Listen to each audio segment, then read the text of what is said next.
Hello! ఈ weekend అయితే మేము వినాయకుడి గుడికి వెళ్ళాం అనమాట. ఎందుకంటే వినాయక చవితి బుధవారం వస్తుంది కదా! సో, అప్పుడైతే టెంపుల్‌కెళ్ళడం కష్టమవుతదని చెప్పి మేము వీకెండ్‌లోనే ఎళ్ళొచ్చేసాము.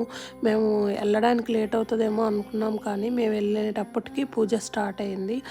బట్ మేము వెళ్ళిన తర్వాతే స్వామికి పూజ అంతా అయిపోయి కర్టెన్ తీసేశారనమాట. సో, ఆ స్వామికి పూజ అయిన తర్వాత మిగిలిన స్వాములకి అందరికీ పూజ అయిపోయింది. పూజ అయితే జరిగింది. నేను కూడా ప్రసాదం చేసుకొని వెళ్ళాననమాట. సో, ఇక్కడేంటంటే ఇది తమిళ్ వాళ్ళ టెంపుల్ అనమాట. ఇక్కడ నవగ్రహాలు కూడా ఉంటుంది. మాకు ఈ గుడి అంటే చాలా ఇష్టం. ఎందుకంటే ఈ గుడిని చూస్తే మన ఊర్లో గుళ్ళు గుర్తొస్తాయి. దట్టు ఇక్కడ ఏంటంటే ముగ్గురు పంతులు ఉంటారు. చాలా బాగా చేస్తారనమాట.